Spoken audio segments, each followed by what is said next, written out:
Bismillahirrahmanirrahim. Alhamdulillahi rabbil alamin wassalatu wassalamu ala rasuli rabbil alamin Nabiyyina Muhammad ibn Abdillah wa ala alihi wa sahbihi wa man walah. Allahumma 'allimna ma yanfa'una wa dhakkirna ma nasina wanfa'na bima 'allamtana wa zidna 'ilma. Wala haula wala quwwata illa billahil 'aliyyil 'azim wa ba'd.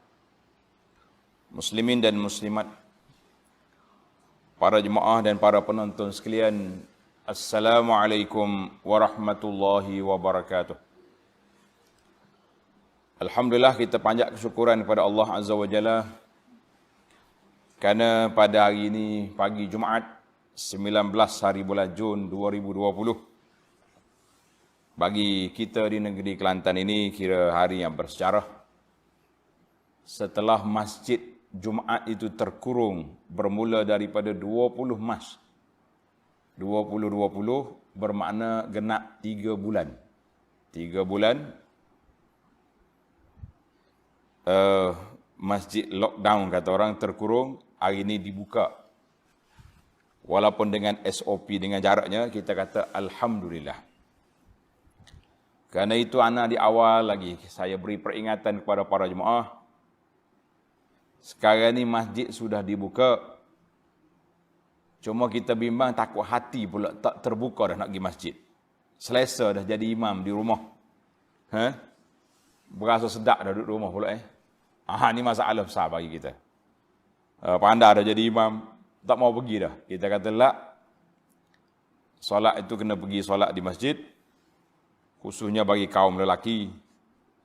Bagi anak-anak dan orang perempuan, tak apalah dia kekal di rumah dia tu, kan? Dan di musim pandemik ni. Baik, kita akan teruskan pengajian kita, tafsir juzuk yang ke-29, juzuk yang ke-29, surah Al-Insan. Tanda tuan-tuan, surah Al-Insan, surah yang ke-76 dari awal Quran, 76. Dalam juzuk ini surah yang ke-10. Dalam juzuk 29 ini surah yang ke-10 kita mula dengan bacaan beberapa ayat, kemudian kita pergi kepada tafsir, terjemahan pimpinan Ar-Rahman, dan juga huraian dari kitab tafsir yang lain, insya-Allah. A'udzu billahis samii'il 'aliim minasy syaithaanir rajiim. Bismillahirrahmanirrahim. Hal ataa 'alal insani hinun minad dahri lam yakun syai'an madhkura. Inna khalaqnal insana min nutfatin amsyajin nabtalih faja'alnahu sami'an basira. Inna hadainahu as-sabila imma syakiran wa imma kafura. Inna a'tadna lil kafirina salasila wa aghlalan wa sa'ira. Innal abrara yashrabuna min ka'sin kana mizajuha kafura. Ainan yashrabu biha ibadullahi yufajjirunaha tafjira. Yufuna bin nadhri wa yakhafuna yawman kana sharruhu mustatira. ويطعمون الطعام على حبه مسكينا ويتيما وأسيرا. إنما نطعمكم لوجه الله لا نريد منكم جزاء ولا شكورا. Innama nut'imukum liwajhillahi la nuridu minkum jazaa'an wala syukura. Inna nakhafu min rabbina yawman 'abusan qamtarira. Fawaqahumullahu syarra zalikal yawmi wa laqahum nadratan wa surura. Itu beberapa ayat yang kita petik dalam surah Al-Insan yang kita akan huraikan di sini insyaallah. Muqaddimah surah. Tengok muqaddimah tafsir pimpinan. Surah ini diturunkan di Makkah.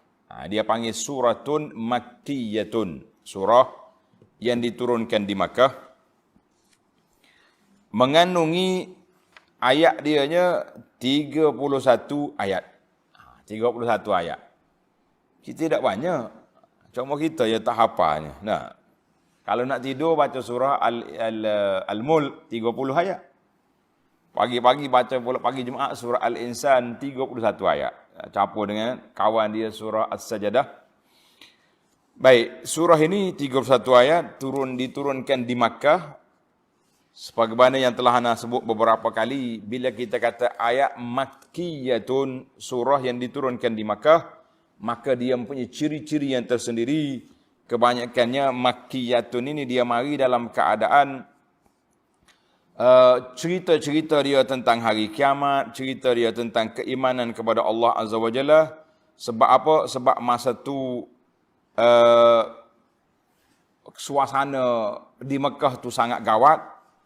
Maka Allah Subhanahu Wa Taala nak tasbit al-aqidah, nak menetapkan akidah supaya masyarakat Islam awal itu istiqamah, tetap pendirian, tidak goyah walaupun diancam oleh orang kafir. Tasmiyatus surah, surah ini nama apa? Tengok, surah ini nama apa? Dinamakan dia dengan surah Al-Insan. Sebab apa nama insan? Perihal manusia. Perihal manusia. Kerana di awal surah Allah Ta'ala sebut hal ata 'alal insan. Mana manusia insan itu? Itulah nama yang masyhur yang ditulis dalam kitab-kitab mushaf dan juga kitab tafsir. Ada sebahagian ulama sebut nama dia dari awal dulu lagi nama hal ata 'alal insan. Diambil daripada ayat yang pertama. Ada juga yang menamakan dengan surah Al-Ata. Ada juga yang menamakan dengan suratul Dahri. Mana ada berapa? Ada 4 nama sini. Surah Ad-Dahri. Ada lagi nama yang tidak masyhur, nama dia surah Al-Abrar, surah Al-Amsyaj. Jadi yang bagi kitanya dalam Quran kita ni tulis surah Al-Insan. Kenapa surah Al-Insan? Perihal manusia. Kerana Allah Subhanahu Wa Taala pada awal surah ini menegaskan tentang manusia yang telah diciptakannya dari tiada kepada ada. Mana kita ni ada dulu ke tak ada dulu? Jawabnya tiada dulu, sekarang ada sekejap, lepas tu simpan balik dalam tanah, kemudian ada balik. Itu perjalanan hidup manusia. Dalam pada itu ada di antara jenis manusia yang tergamak. Allahu Akbar. Yang tergamak kufur, mengingkari, engkar adanya Allah Ta'ala dan tidak percayakan hari akhirat. Dia tak percaya hari akhirat. Nak kata apa? Itu ada di kalangan manusia. Intisari kandungannya menerangkan tentang asal-usul kejadian manusia dan tentang ujian yang dikenakan kepadanya dengan kewajipan-kewajipan. Dia panggil dalam bahasa Arab, dia panggil taklifus syara'. Mana Allah buat kita, kemudian dia suruh kita buat benda ni. Mu kena solat, kena tauhid, kena puasa, kena zakat. Kalau tidak, berat. Itu dia panggil keberatan, kewajipan. Oleh sebab itu, ia telah dilengkapkan. Manusia itu, Allah Ta'ala lengkapkan dia dengan panca indera. Untuk mendengar nasihat dan pengajaran. Kita ni ada telinga, kita boleh dengar, kan? Kalau tidak, macam mana kita nak tahu? Al-Quran macam mana apa bunyi, dan menyaksikan dalil-dalil dengan mata kepala dia, dan melihat bukti-bukti yang ada di atas dunia ini, itu dia panggil cara kita nak mengenali Allah Azza wa Jalla melalui panca indera kita, iaitulah kita tengok alam ini, kita dengar Quran, kita dengar hadis Nabi sallallahu alaihi wasallam, dan kita berfikir dengan akal kita. Memandang keadaan itu tidak mencukupi. Tengok. Sakat mata ada, telinga ada, kan, mulut ada, lembu pun ada tu. Kambing pun ada. Maka tak cukup. Pasal tu ada setengah orang ni kalau dia kelahi, dia kata awak ada otak ke? Kita kata lembu pun ada otak. Nah, yang membezakan kita dengan lembu, akal. Maka Allah Subhanahu wa taala telah mencukupkan, menunjukkan kepadanya melalui akal. Akal saja tak boleh nak mikir juga. Tak ada pemandu. Maka Allah Taala hantar bagi Rasul alaihi wassalatu wassalam untuk menunjukkan kepada mereka jalan-jalan yang benar dan yang salah. Dengan yang demikian terserahlah kepadanya sama ada ia bersyukur dengan beriman dan taat ataupun ia kufur, yakni ingkar wal iyaz billah.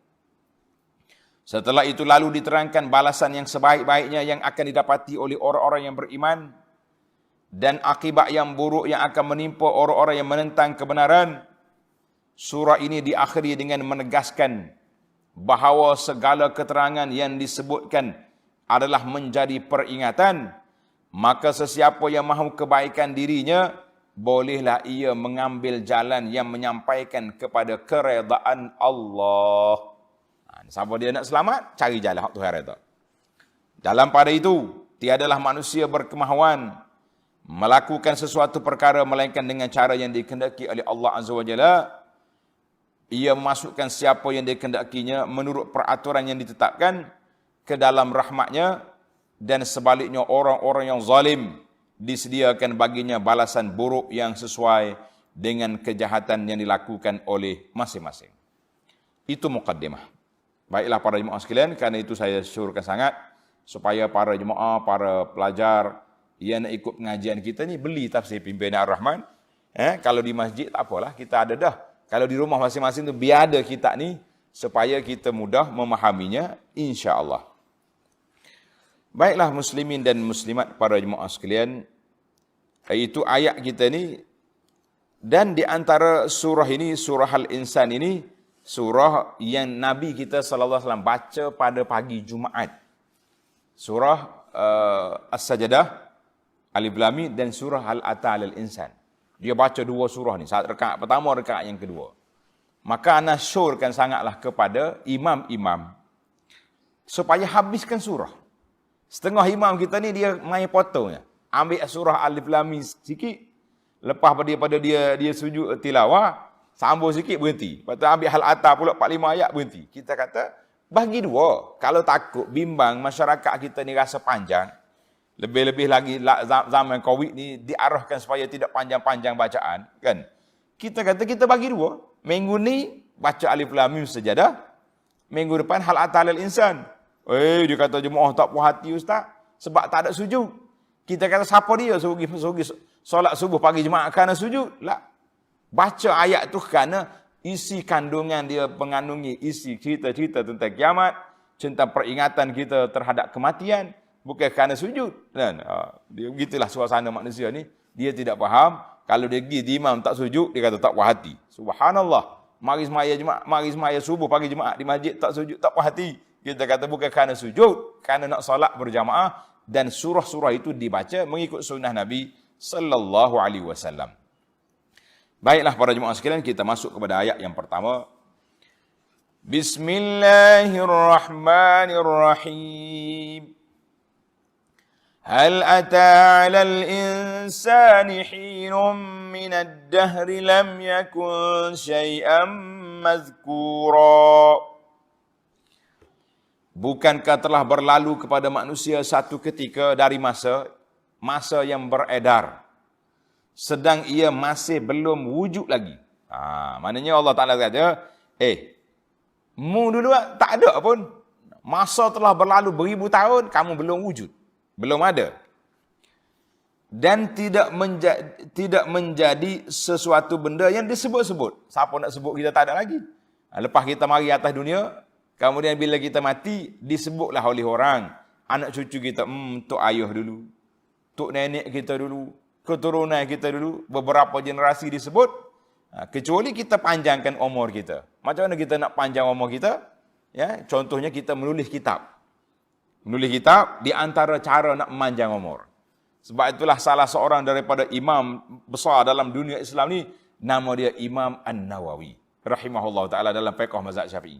Imam Nawawi ni mati muda 40 tahun lebih, tak sempat kahwin, tak ada anak. Tapi nama dia disebut sampai hari ni. Kan? Dia mati pada tahun berapa? Kurun yang ke-7, nama dia disebut sampai hari ni, kurun yang ke-15, masih disebut oleh orang. Itu maknanya disebut-sebut. Tapi kalau kita tak meninggalkan apa-apa, berapa tahun ya orang sebut nama kita, lepas tu mati senyap. Sekurang-kurangnya kita mati, masih lagi orang ingat, oh ni masjid siapa? Dibina oleh imam fulan. Ini rumah anak yatim siapa? Ini wakaf ni siapa buat? Ini telaga siapa gali? Jadi masih ada lagi ingatan-ingatan yang diingat disebut-sebut oleh orang benda-benda yang baik. Kita kena ingat. Kita biar sebut orang sebut benda baik, jangan sebut benda tak baik, usuk kita kan. Maka Allah Ta'ala sebut di sini, maka mengapa kaum musyrik itu mengingkari hari kebangkitan?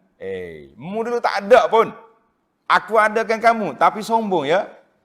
Kamu ni tak mau mengaku beriman, tak mau tunduk pada perintah Allah Azza wa Jalla. Kita kata itu manusia yang sombong, manusia yang hagah. Tengok ni para jemaah sekalian. Hal ata 'alal insan, tengok dalam tafsir itu terjemahan dia. Tafsir kata hal dalam Quran yang menunjukkan bahawa dia hal tu dia boleh mari. Nafi boleh isbat, mengikut siyak. Tapi dalam ayat ini, as-siyak huna, maknahu al-isbat. Hal ata, bukankah telah mari. Bukan nak kata bukan tu tidak. Maknanya nak ikrarkan, supaya kamu mengaku bahawa kamu dulu tidak ada. Kamu dulu tidak ada. Al-insan di sini, kita. Semua manusia ni asalnya tidak ada. Ada sebahagian ulama tafsir kata, qila huwa Adam. Maknanya kalau kita ambil hal ata 'alal insan, manusia yang pertama itu nama dia Adam, tok kita. Apabila Allah SWT ciptakan Adam daripada tanah, sudah buat zalla munjadalan fi tinatihi. Lepas dia buat duk guling situ ya tok Adam. Berapa lama sebelum ditiup roh? Tanda ni. Duduk dalam jadi tanah tu, duduk guling situ, Allah Taala saja yang Maha mengetahui berapa lama. Allah kata, hinum minad dahri, beberapa lama. Maknanya, manusia ni dibuat, golek situ berapa lama. Itu cerita Adam. Dalam kitab ni kata, wallahu alam. Waqila, biasa qila ni, mana boleh diperbincangkan dari sudut kesahihannya. Ada yang mengatakan, mi'atun wa ishruna sanah. 120 tahun untuk Adam tergolek situ, setelah diciptakan, belum ditiup roh. 120 tahun. Laisa fi ruh. Kemudian Allah SWT tiup ruh kepada Adam. Tersebut dari Anas, riwayat dari Anas, hadis ini dikeluarkan oleh Imam Muslim. Lamma sawwarallahu Adam fil jannah, tarakahu ma sya'allahu an yatruka. Setelah Allah Taala ciptakan Adam daripada tanah, Allah Taala biar gitu, terguling situ, tergolek situ. Faja'ala iblis yutifu bihi yanzuru mahu. Iblis mari duk pusing tengok. Apa ni terguling sini ni? Kan besar tu Adam tu, kan. Ra'ahu ajwafa. Dia tengok ada rongga dalam. Sebab masa tu belum ditarkib lagi. Hati, jantung, lipa boleh jadi wallahu alam. Yang pentingnya syaitan mari kita tengok, kosong dalam ni. Bukan macam patung, keras gitu. Ini ada, maknanya ada isi kat dalam. Annahu khuliqa khalqan la yatamalak. Jadi kata di syaitan mari tengok. Bila dia ada kosong dalam, maknanya dia ada benda yang akan bergerak. Bila ada bergerak, bermakna manusia ni akan dipasang dengan kehendak-kehendak nafsu dan keinginan. Li'annahu jubila 'alaiha, maka syaitan kata ada peluang. Aku kalau dia ni hidup bangun esok, aku nak kosek dia, nak usik dia sebab dia kosong dalam. Itu cerita. Wa 'ala hadza, maknanya kalau kita ambil tafsir yang mengatakan insan tu Adam, Ini menunjukkan waktu lama masa diciptakan sebelum ditiupnya ruh. Tetapi kebanyakan ulama'nya mengatakan bahawa al-insan di sini kullu insan Adam wa zurriyatu. Semua manusia. Kita ni sebenarnya ada ke tak ada? Jawabnya tidak ada. Nah, bukti menunjukkan bahawa tafsir ni yang dikehendaki bukan Adam seorang tapi semua manusia. Bukti dengan ayat yang kedua. Tengok ayat yang kedua. Inna khalaqnal insana min nutfatin amsyaj nabtalihi faja'alnahu sami'an basira. Sesungguhnya kami telah aturkan cara menciptakan manusia. Allah kata inna khalaqnal insan, aku susun dah penyadian manusia macam ni. Bermula dari air mani. Dia tak jadi tulah dulu, air mani dulu. Air mani, tengok dalam ni. Amsyaj. Yang bercampur. Kalau air mani sore, ayah sore ada cokoh itu, tak jadi. Kalau ibu sore pun tak jadi. Dia mesti amsyaj, mesti bercampur. Dari pati benih lelaki dan perempuan. Bila jumpa dua ni, air mani ayah dengan buaidah yang perempuan yang ibunya, barulah jadi manusia. Itu pun dalam banyak-banyak dia punya hayawanul manawi. Sperma dia panggil tu. Berapa banyak dia keluar. Tapi yang jadinya seorang. Kalau tidak juta-juta dalam perut mak tu. Tak cakap nak kandung dia kan. Maka baik-baik. Allah kata apa? Tujuan aku buat manusia ni nabtalihi. Sebab itu sambil kami tetap mengujinya dengan kewajipan-kewajipan. Allah beri taklif syarak. Tanggungjawab syarak ni yang pertama sekali bertauhid kepada Allah Taala, itu rukun Islam yang pertama. Faja'alnahu sami'an basira. Dengan kami jadikan dia dengan berkeadaan sami', mendengar dan melihat. Ini dipanggil para jemaah sekalian, Allah Taala cipta kita ni apa dia? Dua perkara yang menjadi asas kepada kehidupan manusia. Ada mata, ada telinga. Ada mata dengan ada telinga. An-nutfah tu asalah, kan? Mari daripada dua air mani yang bercampur. Maka Allah SWT peringatkan kepada kita, hey manusia, mu dulu tak ada. Tak wujud atas dunia ni. Ada di alam zuriat. Duduk dalam sulbi. Bapa at-taraib, ibu, bila dia campur dua tu, keluar jadi baby, kemudian jadi manusia. Tiba-tiba bila mu besar sombong ya. Bila kamu besar agah ya, tak dengar kata, tak ikut perintah Allah Azza wa Jalla, tak ikut sunnah Nabi sallallahu alaihi wasallam, masing-masing nak ikut kepala sendiri. Kita kata ini punca kerusakan manusia sebab tidak mendengar, telinga tidak diguna untuk mendengar dengan baik, mata tidak melihat dengan ainul i'tibar. Dengar tu dengar, lembu dengar. Kalau kita panggil dia paling, paling, bahra, paling. Panggil kucing dia paling. Dia paling tengok tuan dia. Tapi dia tak tahu apa. Jadi kita ni janganlah pendengaran kita macam pendengaran hayawan yang tidak faham. Tahu Tuhan panggil dia tapi buat tak tahu. Ini masalah.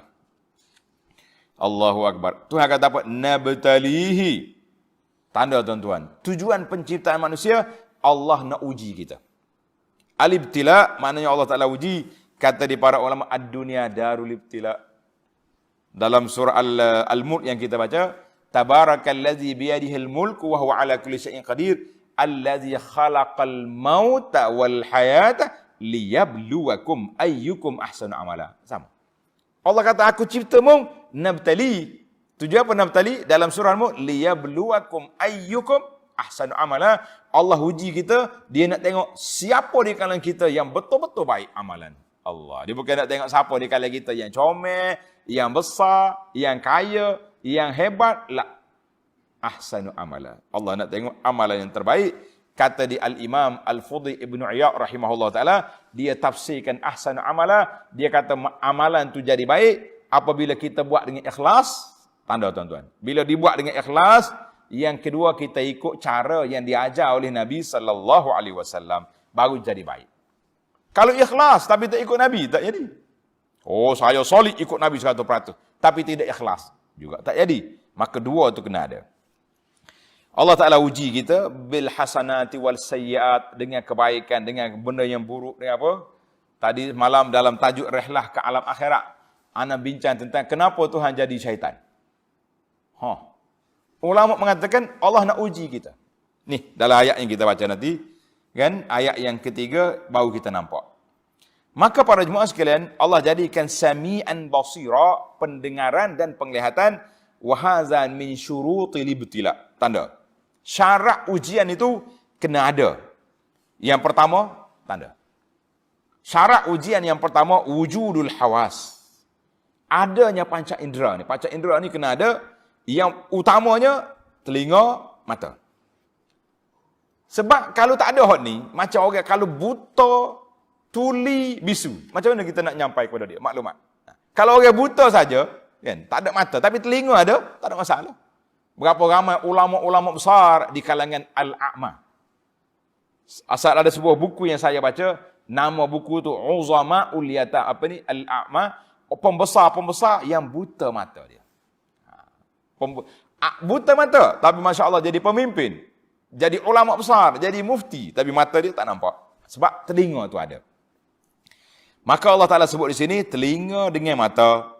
Tengok Allah Ta'ala mula dengan telinga dulu. Maknanya kalau tak ada mata, ada telinga, tak apa.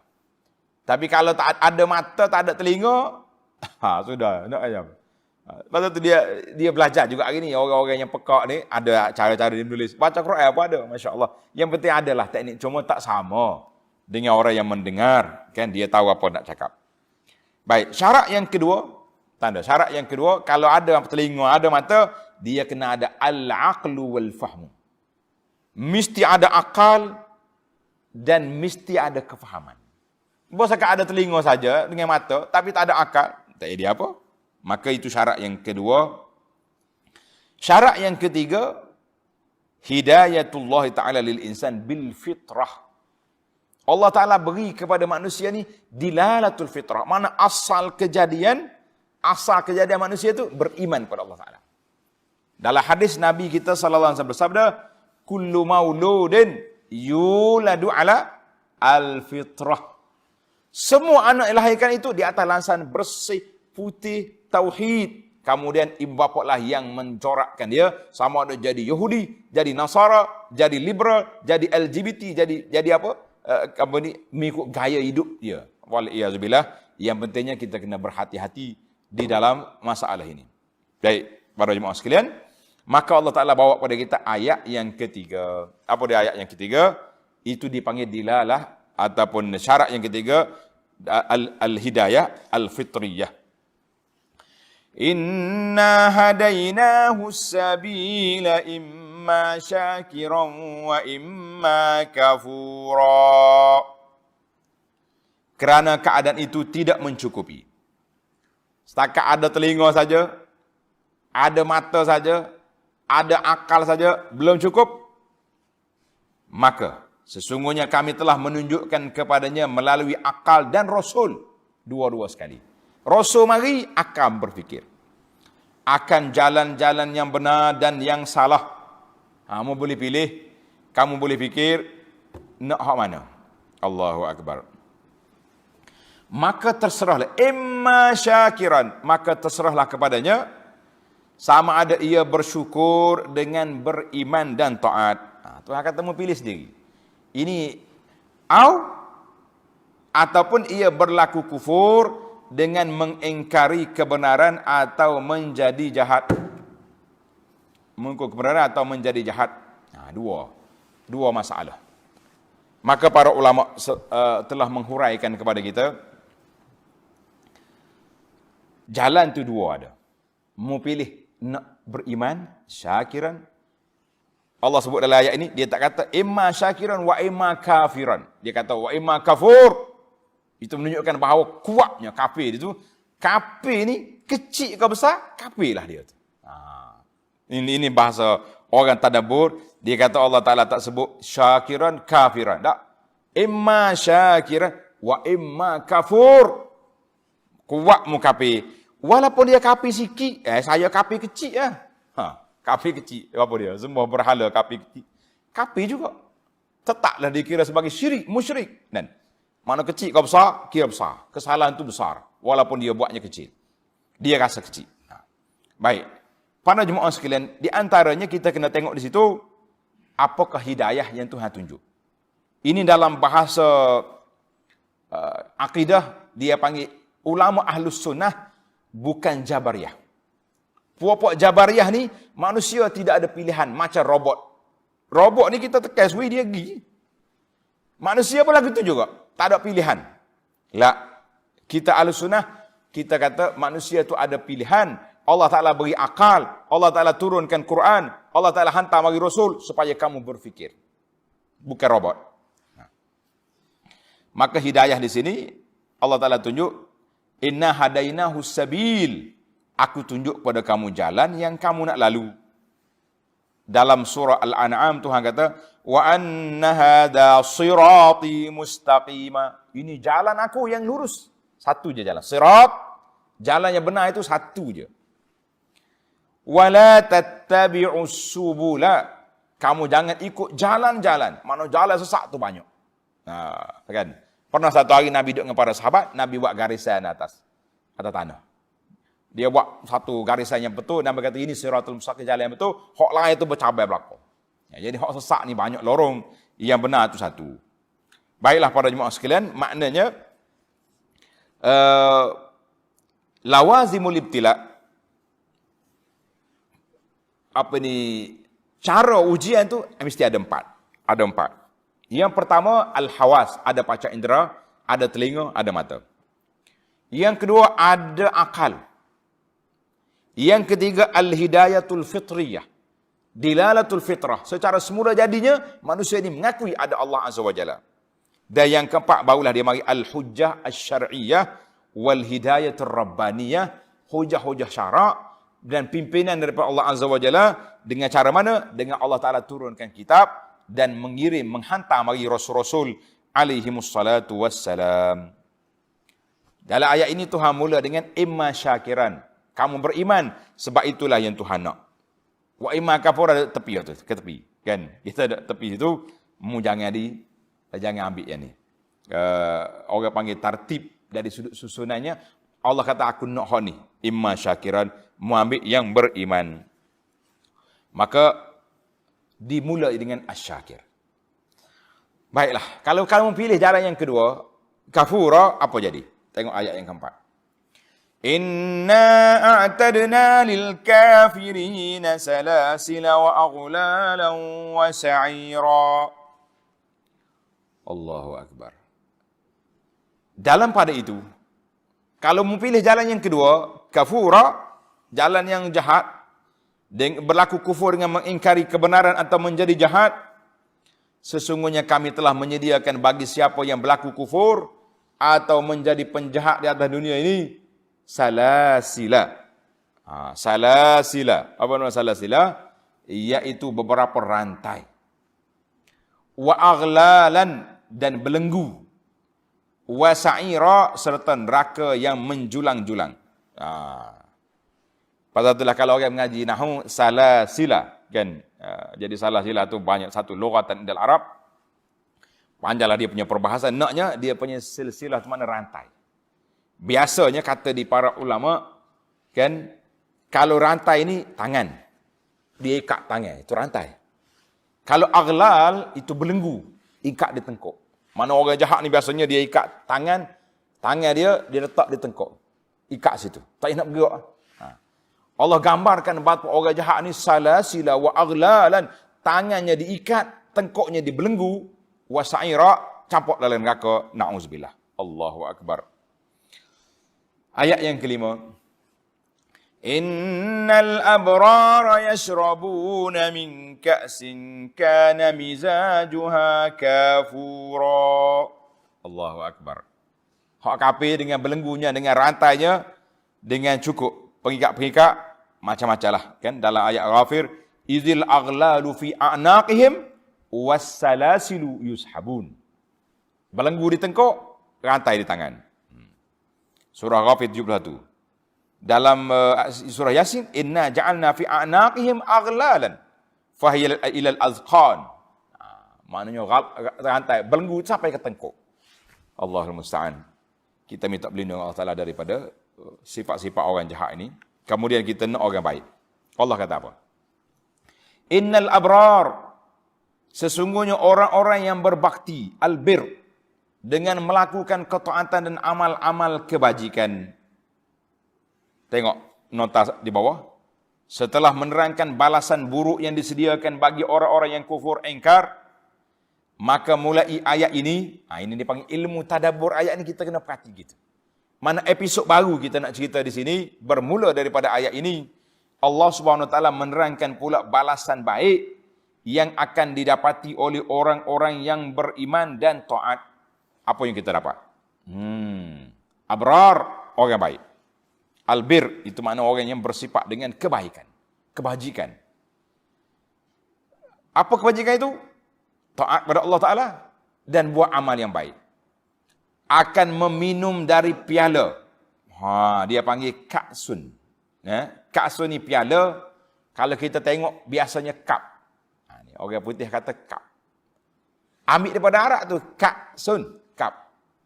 Biasanya penggunaan kap ini, tengok dalam bahasa Arab kata, gelas yang ada dalamnya minuman. Itu dia panggil ka'sun. Kena belajar sikit. Dari piala, gelas, piala ni gelas kaki kecil. Gelas kaki kecil. Kan dia punya kap. Piala kita main pun kecil ke bawah kan. Sejenis minuman yang bercampur dengan kafur. Ini minuman dalam syurga ni. Kalau minum kapur pak kita ni, kau putus jalan perut lah, panas. Kan? Untuk anak-anak belajar bahasa Arab. Ka'sun, dia kata al-qadah, bekas yang ada minuman dalamnya. Fa'iza khala, kalau tak ada minuman, nama dia kuzan. Kuz ataupun kub. Kuz, itu gelas kosong. Kalau ada isi, ka'sun. Allahu Akbar. Wa ka'san dihaqa. Maknanya gelas yang ada minuman. Masya Allah, tabarakallah. Itu dia panggil bahasa Arab. Maksud minuman di sini, al-khamru. Arak yang disediakan oleh Allah Ta'ala kepada ahli-ahli orang mukmin dalam syurga, yang bercampur dia dengan kafur. Kafur di sini, jenis tumbuhan yang baunya sedap. Tapi kalau kapur dunia ni minum, mati orang. Ini dalam syurga punya minuman. Macam lagi. Apa dia? Kafur ni mari daripada mana? Tengok. Ainan yashrabu biha ibadullahi yufajjirunaha tafjira. Iaitu sebuah mata air dalam syurga. Masya Allah, tabarakallah. Air kafur yang diminum daripadanya oleh hamba-hamba Allah Ta'ala yang taat. Mereka boleh mengalirkannya di tempat-tempat tinggal mereka dengan aliran yang semudah-mudahnya. Dan menurut kamuan. Allahu Akbar. Bukan setakat boleh gelah. Air itu mengalir. Mari kita pakai cebok ambil zup minum. Masya Allah, tabarakallah. Ini syurga. Sebab itulah Nabi kita sallallahu alaihi wasallam pilih ayat ini. Sebab hari Jumaat ni hari kiamat. Hari ingat Jumaat, ingat kiamat. Jadi kita belum kiamat lagi. Abu Anah tukar sikit. Dia panggil, ingat Jumaat, ingat selawat. Ingat Jumaat, ingat baca surah Al-Kahfi kan. Maknanya hari Jumaat tu hari kiamat. Pagi-pagi Jumaat, Allah Ta'ala suruh kita dengar di masjid, imam baca Alif Lam Mim Sajadah, dan hal atal insan, cerita tentang kiamat. Cerita tentang syurga, cerita tentang neraka, nak suruh kita takut, nak syurga, nak suruh kita semangat. Allahu Akbar. Siapa dia puak ni? Dengar ni tuan-tuan. Kan Allah Ta'ala cerita syurga, nikmat-nikmat dia, dia kona ayat. Itu dia panggil nau'u minal intiqal. Dia kona balik ke dunia. Siapa dia tu? Hak duk minum air kafur dalam syurga, siapa? Tengok ayat 6. Yufuna bin nazri wa yakhafuna yawman kana syarruhu mustatira. Mereka dikurniakan kesenangan itu kerana mereka menyempurnakan nazarnya. Atas dunia dia mau nazar, maka dia sempurnakan. Satu. Wa yakhafuna yawman kana syarruhu mustatira. Apatah lagi yang diwajibkan Tuhan padanya? benda hak wajib, tentulah nazar tu kita sendiri memperwajibkan. Serta mereka takutkan hari akhirat yang azab seksanya merebak di sana sini. Mustatir. Baik. Kata di para ulama, bin Nazri, maksud nazar tu ada dua. Yang pertama, an-nazru dengan makna kullu ta'ah. Kullu ta'at, semua ketaatan tu nama dia nazar.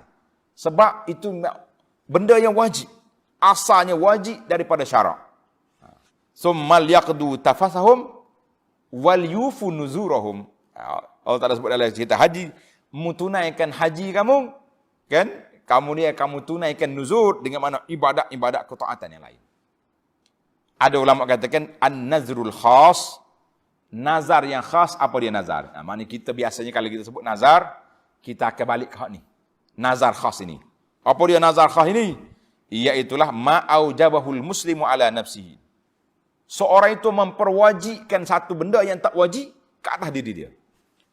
Contohlah orang ni, anak dia nak masuk peperiksaan. Interview. Oh, dia kata, ya Allah, ya Tuhanku, sekiranya anak aku dapat 10A, wajib aku sembelih kambing seekor. Kalau anak aku naik pangkat eksekutif COO, wajib aku sembelih unta seekor. Anak dia dapat, wajib. Mana dia telah memperwajibkan benda yang tak wajib, asalnya dia perwajibkan.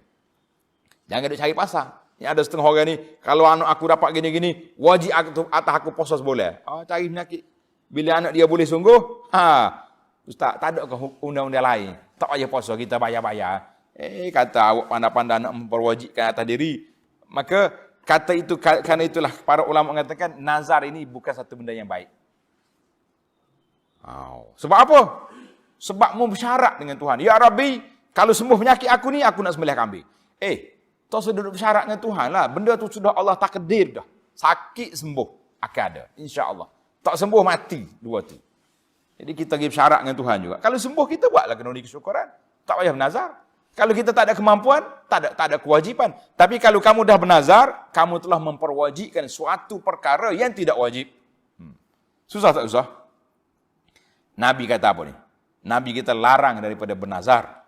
Dia kata apa? Innahu la ya'ti bi khair. Nazar itu bukan bawa benda baik. Wa innama yustakhraju bihi minal bakhil.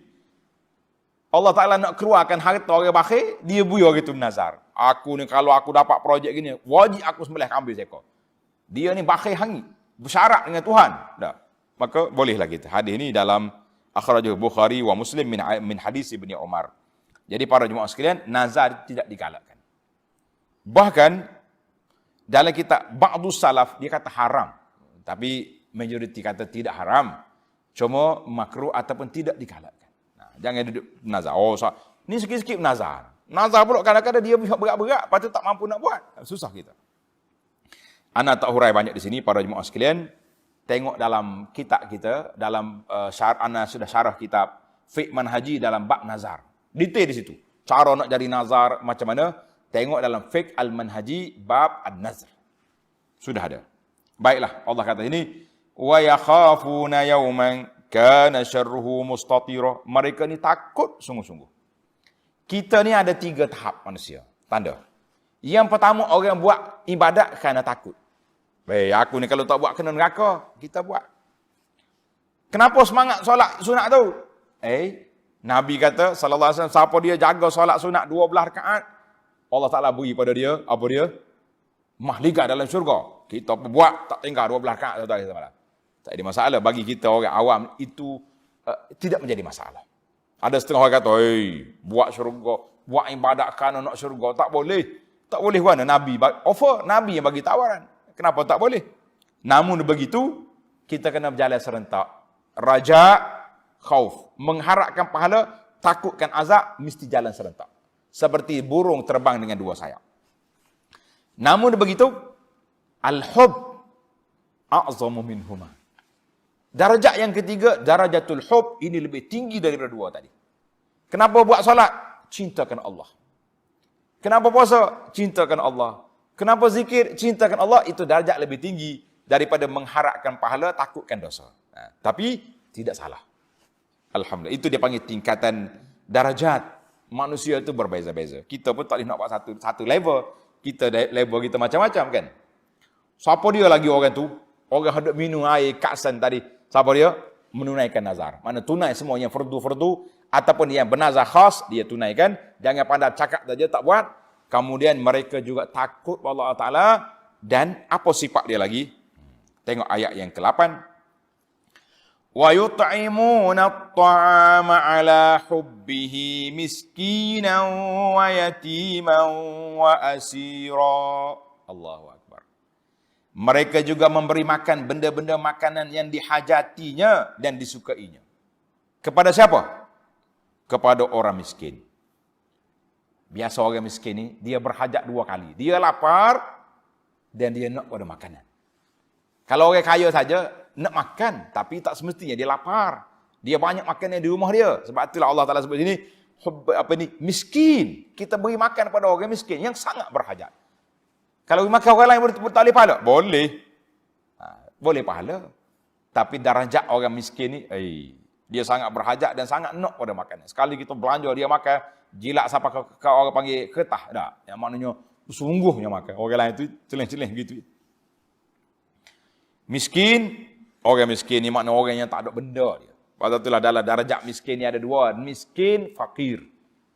Orang fakir lagi tak ada benda. Miskin ni sederhana macam kita lah orang miskin. Ada kereta, buruk, nak cabut pintu. Tapi kalau orang fakir, tak ada apa. Wal yatim, yatim ni siapa? Anak yatim yang mati bapak dia sebelum dia balik. Biasanya anak yatim ni, oleh kerana tak ada ayah, jadi susah. Tapi tak semestinya. Ramai juga anak yatim yang kaya. Pok dia tinggal harta kan. Wa asira dan orang-orang tawanan. Jadi orang tawanan sungguhlah ditawan oleh orang kafir, maka kita pergi tebus. Itu dia panggil besar. Ada juga yang lain-lain tafsiran. Kita kata itu yang besar. Allahu Akbar. Baiklah. Macam mana cara kita nak bagi makan? Ini tanda betul-betul para jemaah kita muhasabah di sini. Takut-takut kita tersalah cara. Tengok. Ayat yang ke-9. Innama nut'imukum liwajhillahi la nuridu minkum jazaa'an wala syukura. Sambil berkata dengan lidahnya atau dengan hati. Bila dia makan, sama ada dia kata sendiri, aku beri ini kerana Allah. Ataupun dia tak kata apa-apa, dia beri orang makan. Silakan makan, ambil makanan. Pergi hantar makanan rumah orang letak tangga. Tuan dia pun tak tahu siapa. Kan? Itu dipanggil sedekah secara rahsia. Dia tak kata apa. Lisanul hal, dia kata aku beri ni kerana Allah. Tak ambil gambar pun tak apa. Tak masuk Facebook pun tak ada masalah. Tak wartawan tak ada apa. Okey, sedekah berjalan. Sebab apa?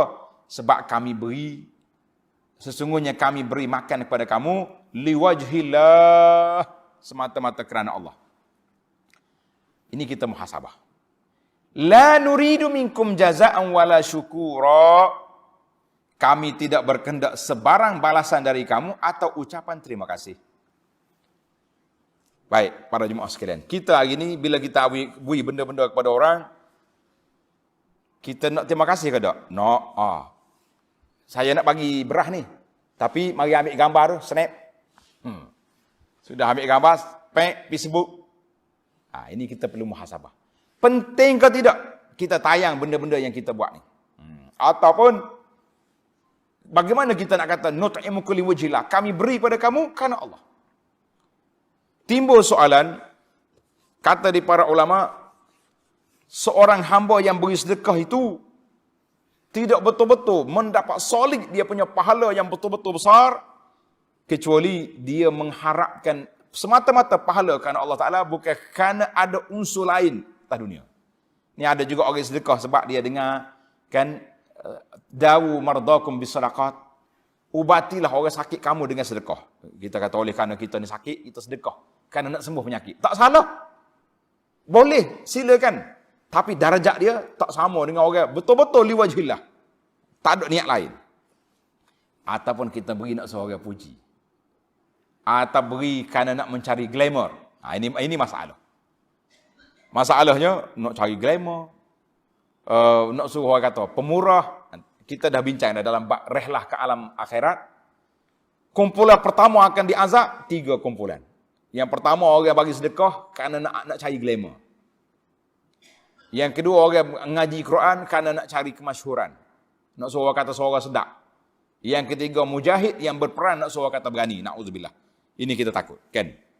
Maka, kalau kita sedekah kepada fakir, sedekah orang miskin lah. Tak, sedekah. Kita pun bagi tahu kepada dia. Jangan lupa doakan saya. Ini banyak gini. Bila kau pakai, doakan saya ya. Orang pakai kata, ya amin ya Allah. Adakah itu salah? Ulama kata, tidak salah. Tidak salah. Sebab hak kita nak minta apa? Tak. Tetapi, yang tinggi darjatnya, iaitulah Allah Ta'ala sebut dalam ayat Quran ini, innama nut'imukum liwajhillah. Kami beri makan pada kamu mata-mata kerana Allah. Dalam hadis Nabi sallallahu alaihi wasallam, Nabi kita bersabda, man asda ilaikum ma'rufan fakafi'u. Siapa dia buat baik kepada kamu, membalas kebaikan. Maksudnya kita ni, masyarakat kita orang Melayu ni, orang Arab sama. Kalau orang bagi benda pada kita, lauk ke, kita nak balas bekas dia tu, kita letaklah buah dia tu. Mangga ke, apple ke, apa-apa kuih letak, nak suruh ada sikit balasan.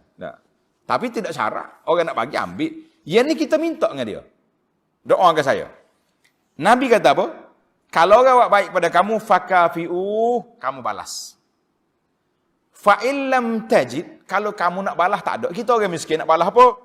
Fad'u lahu, kita sendiri doakan. Tak payah orang minta. Jangan siapa tuan dia minta. Mu doa kepada dia, hatta ta'lamu annakum qad fa'atumu, sehingga kamu rasa kamu dah balas hak dia.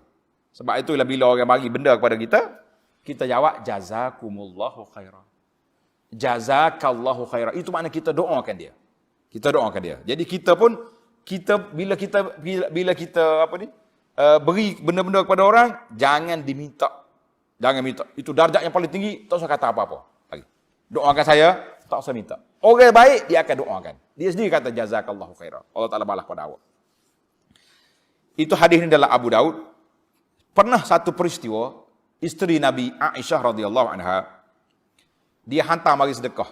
Dia suruh pembantu dia, ni bawa makanan ni, sedekah ni, pergi orang miskin. Kemudian, mu dengar dia kata apa?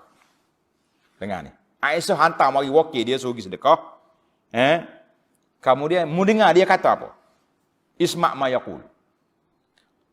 Jadi bila dia pergi, kawan tu berkata, jazakumullahu khaira.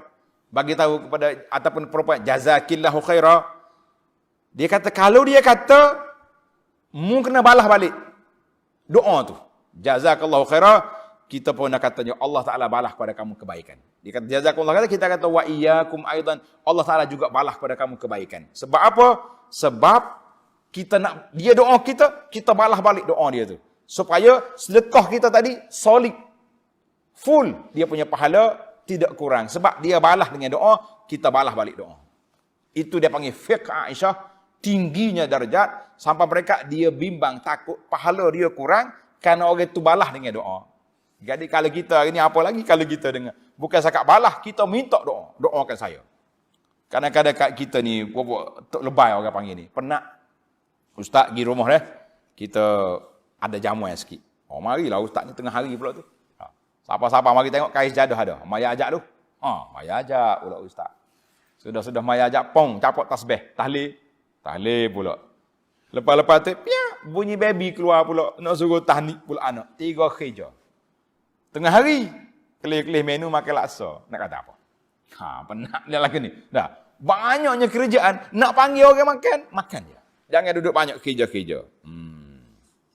Dengar ni. Kata seorang ulama salah, Aun bin Abdullah dia kata apa? Iza a'taital miskin. Kalau kamu beri kepada orang miskin satu benda, faqala barakallahu fik. Dia pun ucap kita. Barakallahu fik. Faqul anta. Mu jawab balik. Barakallahu fik. Allah Ta'ala beri berkat kepada kamu. Masya Allah. Sebab apa? Dia kata kita, Allah Ta'ala berkat harta kita sebab kita sedekah dia. Kita kata dia Allah Ta'ala berkat pada kamu sebab mu sedekah pahala kat aku. Masya Allah, tabarakallah. Ini, jadi ada juga, ada orang kata asal baka Allah Ta'ala beri pahala kepada awak, jazakallahu khaira wa iyyaka. Jadi kita kena jawab. Jangan je. Dia kata daripada ulama lain, Syekh Ahmad dia kata apa? Wa man talaba minal ibadil iwad. Dia habis sedekah. Lepas tu dia minta doa ke, nak suruh orang puji ke, lam yakun muhsinan ilaihim lillah, maka dia tidak betul-betul buat kerana Allah sebab dia minta balasan. Allahu akbar. Ni kita kadang-kadang bimbang juga ni.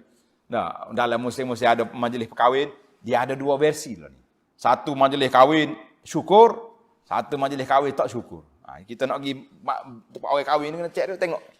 Kak jemputan syukur tak syukur. Kalau syukur kan, kalau syukur tak apa dia? Kalau syukur maknanya tak payah bagi duit. Kalau tak syukur kena bayar. Orang panggil ngele. Dengar. Orang Kelantan kata ngele. Kalau orang luar dia panggil apa? Bahasa jenis salah kepala ni kena buh dalam tangis sikit. Ini pula perbuatan yang budaya yang tidak baik. Hapuskanlah cerita-cerita ni. Kita panggil orang kerana syukur, kerana anak kita kahwin, tak payah dia nak ambil duit. Kalau tak ambil duit nak bayar mana? Buat kecil. Siapa dia suruh besar-besarnya? Bukan nak menego anak, kan? Masya-Allah. Allahu akbar. Dia kata inna sadaqah. Siapa dia sedekah kerana nak doa, nak suruh orang balas doa kepada kita, dibimbangi dia tak masuk dalam kumpulan innama nut'imukum liwajhillah. Aku sungguhnya kami beri pada kamu makan kerana Allah Azza wa Jalla. Maka para jemaah sekalian, itulah adab, itulah peraturan yang kita kena betul-betul ikhlas pada Allah Azza wa Jalla. Jangan kita pergi kerana nak minta benda-benda. Baiklah. Baik para jemaah sekalian, muslimin dan muslimat, kita buat la nuridu minkum jazaan wala syukura. Kita bukan nak minta balas, bukan nak minta terima kasih. Ayat Tosok katalah. Tosok kata dengan apa ni? Dengan mulut. Saya beri ikhlas dah. Ikhlas dalam hati. Ni setengah orang kalau tulis benda-benda agak tulis dengan tulus ikhlas. Besar tulis. Tapi kena ambil gambar. Yalah, insya-Allah dia ikhlas, tapi kita rasa betul kok ikhlas lagu tu, kan? Baiklah, kita nak kata ada keperluan kadang-kadang tak macam NGO ni kadang-kadang dia terpaksa sebab nak tunjuk pada orang beri. Jadi kita kena tutuplah muka orang tu kak. Yang pentingnya biar ada tanda-tanda keikhlasan kita ada. Maka jawab di para ulama, kita nak buat benda baik tu supaya it'am kita tu dapat pahala penuh. Yang pertama, tanda tu. Yang pertama, wujud ad-dafi' al-insani. Adanya perasaan kemanusiaan kita nak bantu orang. Yang kedua, wujud ad-dafi' al-imani. Ada sifat keimanan, kita nak kerana Allah Ta'ala. Jadi, kerana apa? Aku buat ni kerana Allah. Aku buat ni kerana Allah. Dan juga kerana nak bantu manusia. Kita kata Alhamdulillah. Biar ada dua dafi'. Dua. Buat kerana manusia, kerana Allah. Dan juga kita nak bantu manusia. Maka itulah yang dikatakan. Ada ulama mengatakan, kalau kita buat benda baik ni, tak niat pun tak apa. Kita sedekah, tak niat. Ya Allah, lillahi ta'ala, aku sedekah berhadap. Tak niat pun tak apa. Tapi yang pentingnya, kita niat sedekah tu kerana Allah. Tak payah hidup niat situ. Kan? Tidak niat takarrub. Yang pentingnya, kita kena buat benda tu baik. Sebagaimana kata di para ulama. Yang ni orang yang pergi minum anjing yang dahaga tu. Dia tak niat apa-apa, dia kesian. Mujarrad tengok hayawan ni dahaga, dia pergi ambil air, pergi minum. Allah Ta'ala ampunkan dosa dia. Masya Allah, tabarakallah. Kata di seorang sahabat bagi tahu, anna rajulan qala Rasulullah. Seorang laki-laki mari bagi tahu kepada Nabi sallallahu alaihi wasallam. Dia kata, ya Rasulullah, saya ni sembelih kambing tapi saya kesian ke dia. Saya sembelih kambing tapi saya kesian ke dia. Kata Nabi, wasyatu iza rahimtaha rahimakallah. Kalau kamu kesian, Allah Ta'ala beri rahmat pada kamu. Kalau kesian macam mana sembelih? Kita kata, kalau kita tak sembelih, kambing itu memang untuk disembelih. Mana ada kambing orang buat perhiasan sampai ke seumur hidup, kan? Baiklah para jemaah sekalian, tamaklah kita ayat yang ke-9. Ciri-ciri manusia yang baik, innama nut'imukum liwajhillah la nuridu minkum jazaa'an wala syukura inna nakhafu min rabbina yawman abusan qamtarira. Kami sebenarnya takutkan Tuhan kami, takut ia kenakan kami azab pada hari yang padanya muka orang-orang yang bersalah menjadi masam berkerut-kerut. Jadi tujuan kita bersedekah ni, tujuan kita buat kebajikan ini, kerana kita takut bertemu Allah Ta'ala dalam keadaan kita ni Oh iyalah, orang yang susah, orang kena azab berkerut dalam muka dia tu, daya kerut. Orang yang boleh nikmat sengih suka tak? Daya, muka ceria. Jadi para jemaah sekalian, itulah 10 ayat yang pertama dalam surah ini. InsyaAllah, kalau kita buat, bagi makan dengan menunaikan ibadat. Takut pada Allah Ta'ala. Beri makan pada orang miskin, orang yatim. Kemudian kita beri pada benda, pada manusia. Kerana Allah Ta'ala, dan kita takut kerana azab Allah Ta'ala, apa kita dapat? InsyaAllah. Kita sambung dalam ayat kita yang ke-11. فَوَقَاهُ اللَّهُ شَرَّ ذَلِكَ الْيَوْمِ وَلَقَّاهُمْ نَضْرَةً وَسُرُورًا. InsyaAllah kita akan sambung dalam perbincangan kita dalam siri yang akan datang.